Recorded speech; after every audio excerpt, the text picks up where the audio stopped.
Good evening guys. Pauwi nga pala tayo ngayon. Galing sa inuman at maulan nga dito ngayon. Makikita nyo dito yung mga nasunugan. Dito nga pala sila sa covered court natutulog. So guys, pauwi nga pala ako ngayon dahil ako ay kakain dun sa may bagong bukas na karinderya. At dito nga yun, dito nga pala to sa amin sa Greenfields 1. Greenfields 1 subdivision guys. Dito sa Novaliches. At dito nga to kay Mang Berting.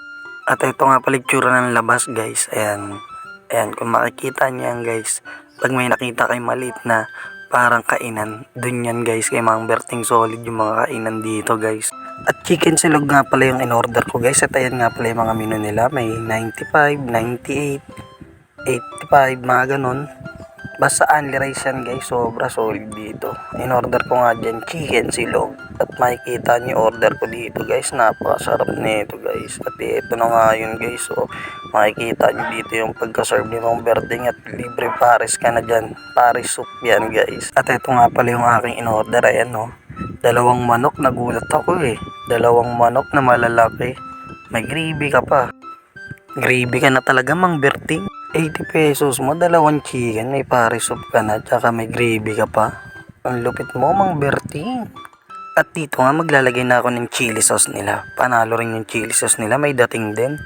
At dito, kuha rin ako ng hot sauce nila. Maglalagay din ako ng hot sauce dyan, guys.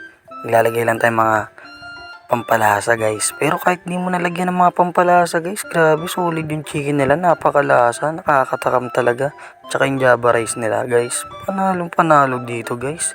Sa halagang 80 mo, may ano ka na, dalawang chicken, no? Kaya nga dito, agad ko na sinetap yung camera para makakain ako ng maayos. At yan nga, pinapakita ko pa sa inyo kung paano ako kakain ng maayos, guys. Makikita nyo dito, matatakam kayo habang kumakain ako.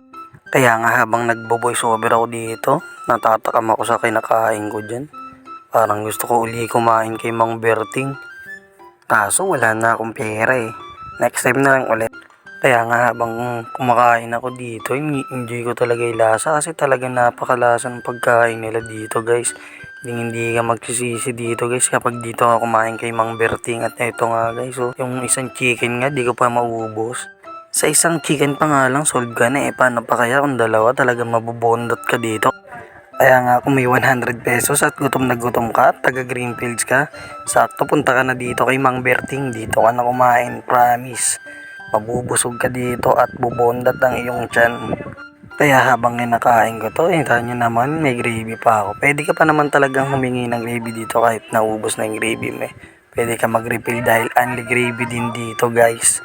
Yan ang pinakamasarap dito. Unli lahat. Anong unli lahat?